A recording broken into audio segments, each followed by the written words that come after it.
Final match here in week 2, Dignitas versus CLG. Can Dig keep this streak going? Okay, coin start from Afromu.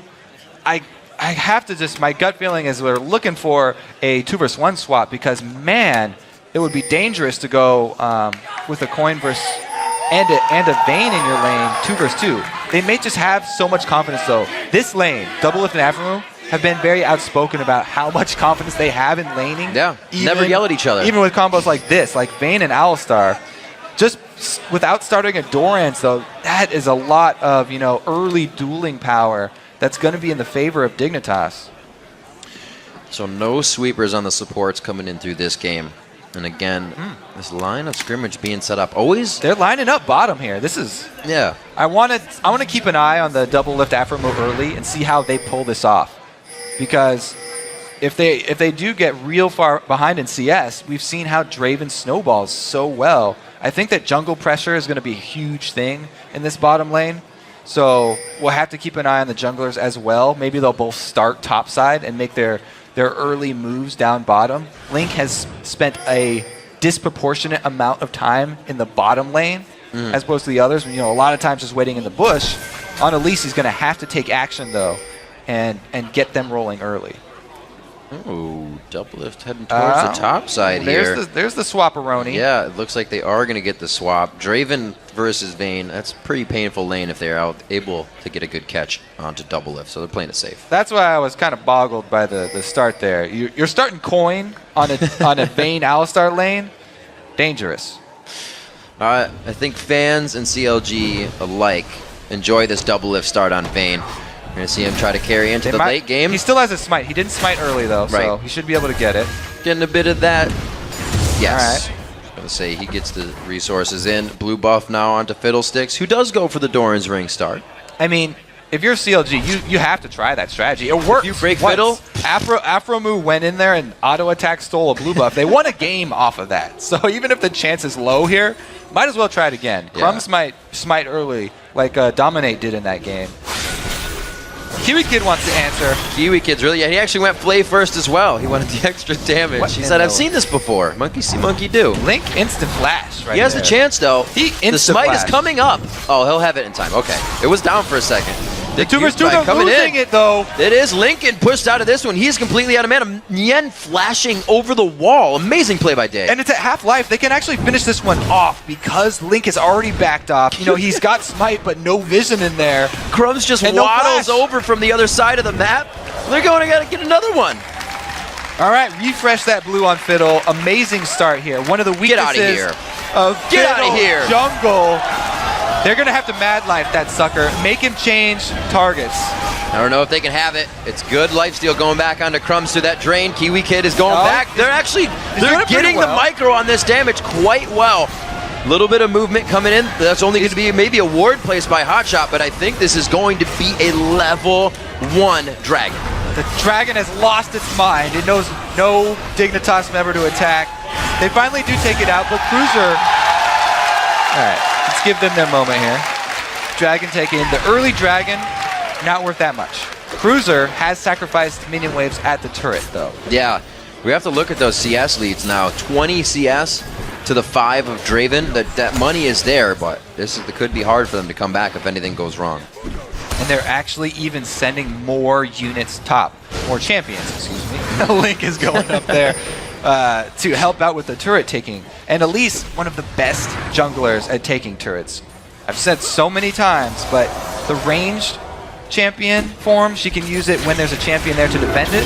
And if there's no champion to defend it, she just pops Spider, gains that attack speed reset and attack speed buff from the Skittering Frenzy to take down the top turret. That has the extra 20 minus champion damage early here. So CLG still trying to get the benefit out of the 2v1 push here. They're going very hard on it. It's played in favor of Dignitas as they were able to kind of sneak in and grab the blue buff away, but it looks like they do grab the top turret. And that map pressure, when Dignitas 2v1 swap, they said that pressure is worth the swap. Look at Crumbs here, though. He's hanging out on the bottom side jungle, and he's recalling by the Wraith, White. So he's not actually going to go for anything down bottom. And he's going to go away. Yeah, he's just being a little bit of a nuisance to Link. He knows he gave him a hard time before, and the fact that Link is showing himself in top lane makes it safe. So he recalls because secondary turrets do not have that same champion damage reduction. They need to get their defenses here. This is greatly working in CLG's favor right now. Even you're going to have the fear and the silences, but there's not much to push them off this turret. Exactly. As we said, Jungle Elise, really good at tower pressuring. Crumbs is on one of the few other ranged junglers, though, so Fiddlesticks can actually do a lot to help out Cruiser here. Good bit of clear there. Really not drawing any aggression from the other lanes. We don't have Skara on 6, so this is a perfect time for CLG to be in dangerous positions. And Nien is going to have to fend for himself down by that bottom turret.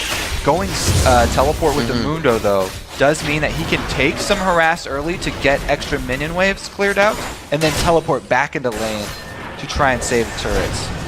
Dig gets the turret in the bottom lane. This 2v1 swap has really taken a lot of focus off of Hotshot, and I think that's going to be helping out. Yeah, it's definitely helping Hotshot because he's crumbled under those early jungle ganks. With 2 versus 1 swaps, junglers on the map the whole time. Yeah. So he's free to play the Xerath as he does in solo queue, which is exactly, well, it's pretty much all he knows since he's only had 2 weeks of competitive practice. Let's see what that 2 weeks poses for him. No backs in that mid lane just yet as they sit on Doran's.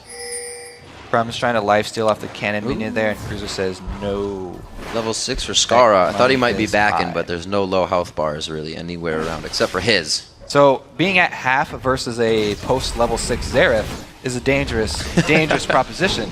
Everyone's talking about how inexperienced Hotshot is with this mid lane competitive. He's had plenty of solo queue on Xerath, though. After LeBlanc, that's the champion he moved right over to. So this is at least a champion he's mechanically proficient on, and something that you always have to worry about the long range burst. Really excited to see once they get out of somewhat of this laning phase that's been pushed back to the second tier turret, how the AoE composition works here from Crumbs on Crowstorm, Karthus coming in with Scar's Defile. Could be pretty big if they get the right ultimates. Plus Box. Nice AoE there. Yeah, you got Box too. Even Draven. I'm a cutie pie can do his part as well. And you got Dominus just in the whole bit. There you go. Be nice for him. Call them all out there. So Dignitas just biding their time until they can get that. We haven't seen any aggression coming from this Cutie Pie Kiwi Kid lane, and they do now have a chance to match up against Doublelift. We may see some kind of Requiem strategy to try and get a kill. Yeah, it is surprising how low CS Cutie Pie is. Maybe this visualize everything as a turret has caused him to miss a few last hits there, because they were 2 versus 1 versus a Mundo the whole time, and I don't really see a reason for missing them unless they were just trying to push it so fast that they missed some last hits. See what they can do in this bottom lane. Completely freezing it. Nice stand aside double farm. Cause Scar is going up for the Rod of Ages, so it'll take him a while to get where he wants. Ooh, the Dragon. They did Dragon level they did Dragon 1. Level 1. That's why, because they took a lot of time. You know, it was a successful blue invade by them, but since they're getting all of these objectives, the blue buff and the Dragon, that's where the CS difference comes from. I got your back, Kiwi Pie. You guys didn't do so bad. It was about 16-5 when they broke back into the lane, so he's kind of keeping it around there. They were kind of pushed out of that top lane very hard. There, but there's a big wave here. Ooh, that's the flash and the headbutt back, but they get a good push. Kiwi Kid comes in from the backside, and this is the Requiem strategy, trying to get the kill down, but they're able to turn it back. No, Kiwi Kid lives in this one. Crumbs gets the kill. The first blood going over to him. Now Cutie Pie gets a kill, but Nien turns it back around. It's 2v1 on Nien. Will he be able to get one more kill with the ultimate going off? It's not going to be enough. The double kill for Cutie Pie. Adoration stacks cashing in there. Global damage coming in. Not only do we have the Requiem, but also the teleport from Mundo. So they try and use this giant minion wave here to do extra damage, but Crumbs was in position for the counter gank. And here come both globals, teleport and Requiem. Nien, though, not having actually as big of an impact as the Requiem did. The Requiem, even though Scar didn't join, did more damage than Nien did, even having to join the fight himself. And since Kiwi Kid was able to do such a good job staying alive at low health till the very end, they are able to get another kill. And that, the kills, where they went onto Nien. So good! Oh, Nien gets stand aside. One more axe to the back. Oh my goodness. I'm a Cutie Pie is so bloodthirsty. He almost wanted to get another one. Oh, we see the Mundo grab. It's not really the one you want. They back off for now. That...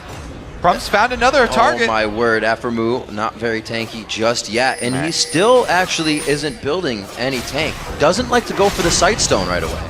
Yeah, that's a pretty squishy Alistar, but he's enough to make Dignitas think twice about this dragon because it's so early in the game here. Hotshot gets caught out. Oh, he tries to throw down the ulti, but it's a little too late. He knew he was going down, so you want to get the most damage out that you can, and Nien was already in there in the miscommunication. He just came back up from being dead. Dignitas CLG were trying to buy time for Link to get in the area because Elise is amazing at dragon stealing, but he got a little bit too close there with their the lack of mobility there definitely hurting him. CLG kind of outplaying themselves there, getting themselves in a bad position. 6-1 already 11 minutes into the game and a 4,000 gold lead. Wow. It's pretty big. Wow, interesting little try and steal on the white there. The rewards are big for that white. Yeah. He tried. See what Link can produce. Probably going to get some wards down, keep the team safe. They got to kind of rally back up, get their vision back before they can make any moves, because Dignitas is still waiting for that next step to be wrong. CLG's done it twice now.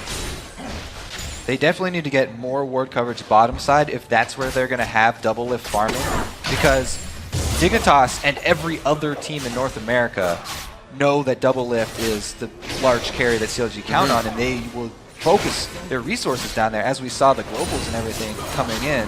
So if they want him to farm safely, they're going to need some defensive ward coverage in that area since the turret's already gone. So with the way that CLG pushed in this top lane, making sure we're not engaging, it doesn't hurt them, obviously. It gives them money, but without being enough level or scaled into the game, it's almost like they can't go past that, and they've now hit a wall. Not much of a wall there. I mean, the top lane being pushed so far means that they can see Renekton at all times, and there's no teleport there. So what it kind of does is keep Cruiser on that area, and so they then can use their 5 men to do sort of a power play somewhere else. They just have to not go back to that lane because Cruiser's sort of freezing it. Right, that's already the map control. Yeah, they need to redirect their resources somewhere else and answer with maybe mid-turret push or hard bottom control. See if they can grab that control. Knowing that Cruiser is up top will be helpful. He's someone we definitely pointed out as an impact player for Dignitas. And with a 4K lead, really every lane is doing quite well for Dignitas. 111 to 104, so not too much of a discrepancy in mid, but Scar has found 4 kills without really 4 assists, I should say, without having to roam too much. It's exactly how Karthus wants to play. Farm my lane, pick up some extra money with my Requiem. Assists are fine. If they're not kills, it doesn't really matter. All right, that's a big bully right there. A Draven, after 3 kills and a red buff, he's going to be able to just push double lift around right now. And Crumbs deciding to try and camp this area. Crowstorm, maybe? Be a dangerous dive because Aphromoo can interrupt Crumbs, so his drain won't actually be able to help him sustain under the turret. Backing off in the top lane, a little bit of a tussle back and forth as Scar makes himself present. Wants to go for it so bad. They could have got it on that minion. Would have got him.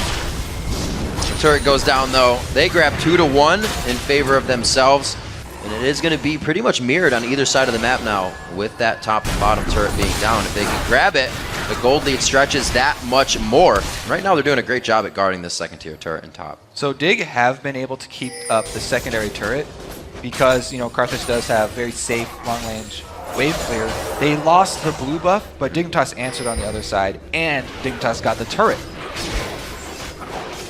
Looks like they might get another turret unless Aphromoo can say anything about it. Crumbs he does finally have his sight stone, really wants to dive a turret here. He's been doing a great job. Great ward. They have to use the Fog of War as pretty much their initiation zone. Hot shot off to the side. He has to be careful. They're in great positions to be picked out here. Well, Dignitas are in great positions to just continue the turret damage here. As you can see, Cutie Pie got a large chunk of damage, even though Hotshot was on the outside, Aphromoo was on under the turret. He had the confidence that Hotshot would be so squishy if he came in, Afromu could actually knock him back. They got a large chunk out of that mid turret, and they're looking to continue the pressure here. Yeah. Let's see how this could play in favor of CLG here. You can still take down a Draven pretty easily in a fight, which means those 3 kills, that damage is taken out. You still have a Vayne, so there's that possibility. So the thing is with Draven, you have to burst him down because he's already got that Bloodthirster. Yeah. His lifesteal is insane, even mid-game, since he got his Adoration stacked in and he got that extra boost of money. So they're going to have some good bursts. It's going to probably be up to Hotshot and Link to kill him. Quick hit. Hotshot is actually a really good prospects of killing Cutie from a long range, or at least keeping him in place for Link to go for the assassination. Doublelift is 138 to 114 in that lane, so he's kept himself up in farm in a good mental state as well to carry into the late game. His Bloodthirster charged up, that'll be quite helpful, but it looks like they won't get it back just yet. Seeing Dig, Cruiser, and Crumbs are waiting for a little bit of a rotation here, but I don't think Hotshot. Neither Cruiser or Crumbs have sweepers, so they are playing a bit of a dangerous game. They do not know for certain that they're not standing on wards. Just so happens that they aren't. Oh, but they know what's happening, and if you play it beforehand, Link has to really just get his head around this one, figures out what's going on. Ooh. Yeah, very quick reactions there from Link, though. He is able to get it out with the flash, and he instantly turns to spider form, too, just in case he had to repel. Afromu going quite hard. Kiwi Kid takes quite a bit of damage. Cutie Pie's there. A few more shots on the Doublelift. The Requiem comes down 100 HP, and it's going to be the kill. Stand aside is going to be coming up in a few seconds for him. He throws down the rush, but it's not going to be enough to get in range. Yeah, Afromu able to flash away, but he's still chasing. He is actually just behind. He's got to be very careful. Into 2. Teleport coming in behind him. He's about to find a party. 3's a crowd. I don't even think Nien's going to get the assist here. And they are going to take down Cutie Pie before he gets to the party. Turret going down in mid, though. That was a 500 gold kill there for Cutie Pie. Always making it count, even if you're going down. Yeah. 9 to 3. Let's watch that again, actually. Real aggressive by Afromu. He was able to pop his ultimate, even though he took that turret shot there, though. And really, the Requiem coming in, CLG have to factor that into their calculations for these duels. Because even though you're getting a kill here, Cutie Pie, at this point, came out ahead because he also got the extra flash. Just so happened he chased really deep and went 1-for-1 with Link. It gets harder when you don't fight against champions like Karthus, Shen, Pantheon. When you're constantly thinking of that window you have a chance to fight in, because outside of that window things get very scary. Nice dragon movement here from CLG. They make the first call. They're going to be able to burst it down. They have to retreat very quickly though. Great damage. Kiwi Kid trying to put himself in good range for a box. Maybe that is actually down, so he won't be able to ult. Big damage onto Afromu. His ult is still down and he will go down. Afromu does save Doublelift's life right there, though. That's why I was talking about Alistar being the bodyguard type support. He does a great job of knocking back Dignitas and allowing the rest of his team to escape there. Noble sacrifice, Afromu. Yeah, once you get the headbutt, you're pretty much putting yourself in the hot frying pan. He knows it, though. It's 0-2 and 3, so he's not doing too bad. They have the Talisman of Ascension actually finished, which is great for the Alistar initiation. Dignitas. I don't know if it's going to be too good against the Baroned up Dig, though. Yeah, they're not wasting any time. I love the call here because Karthus single target damage on Baron is insane, and they also have that Cutie Pie that we keep talking about. Early bird gets the worm, 1854. Might be the earliest Baron we've seen this season. It was definitely one of the cleanest. Yeah. You didn't have to see any of those smite games. Crumb's going in. Hotshot able to get out of the way, though. Yeah, they're just bird watching now. Nothing to see here. He's got flash, so he could have got a little bit closer, but once he saw Doublelift, he knew it was too good to be true.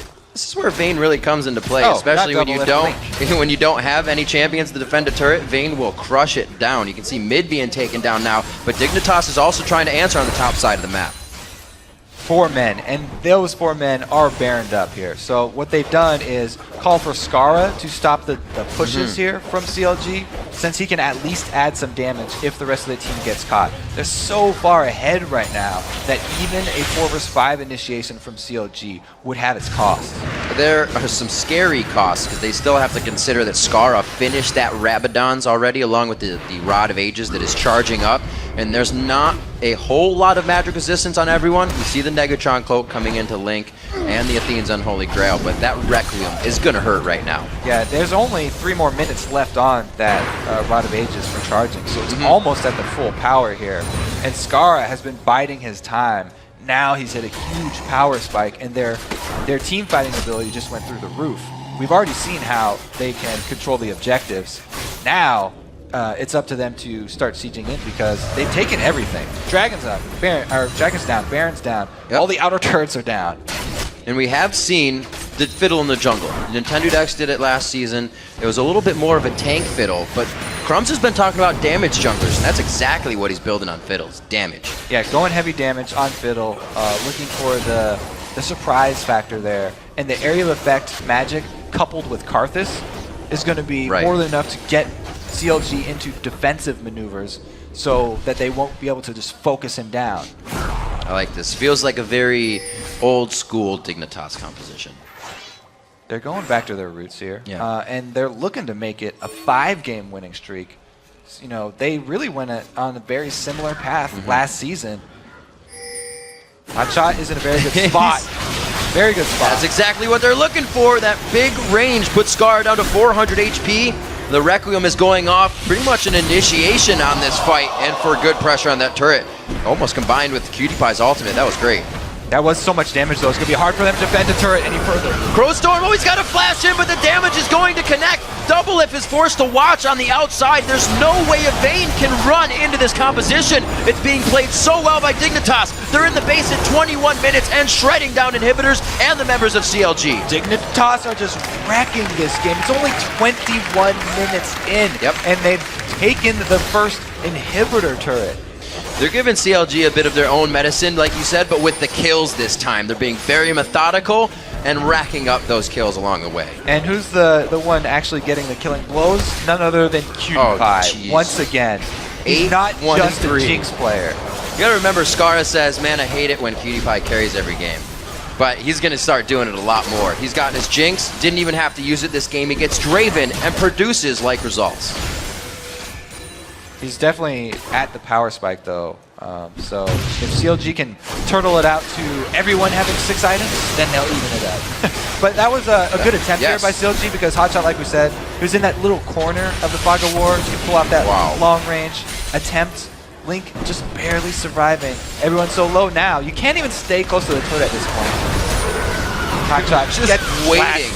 It's almost like they started and then everybody got set and then someone shot the gun off and everybody ran off the start. Hook on the double lift, box up, able to get him out of the fight. It causes Afromu to go in too, so really that hook and box by Kiwi Kid counts as a kill on Afromu. And you can see that fight, you know, we were able to watch the replay because the game has slowed down for CLG. Dig knows they can take their time right now and they're just slowly moving it in. There's no reason for them to try and push themselves into anything they can't do here, which is not a lot, actually. It is only 23 minutes in, and the Dignitas have destroyed pretty much the entire map here. Getting the flash from Hotshot, it seems like he's a little antsy now after that last fiddle fear that got onto him. The whole team has to play really far back right now, and it's pretty much Dignitas' turn here to just roll right through the base. Hotshot doing what he can in siege mode from the backside. Not too much ability power on him. He actually went haunting guys just after to try and get a little more penetration on these attacks from long range. Like we said, the last initiate was a good one, right onto Skara. They can do this again. It's going to be big damage. Skara stays up. The Requiem just comes up as well. Skara flashes into the fight, trying to get more AoE damage. Cruiser not really in a good spot here, but the Requiem coming down from the death of Skara and Death Defy is huge for the team. CLG is dropping. Afromu is the last member left alive, and Dignitas will get an ace with only Skara going down. The Nexus turrets in their eyes. Just beautiful play again from Dignitas. Early lead transformed into an early game over. And they asked, would the streak continue for Dig? They are going to be able to continue it on. 50,000 to 34,000 in the end of the game. Just under 25 minutes as they waltz around the Nexus, enjoying the victory.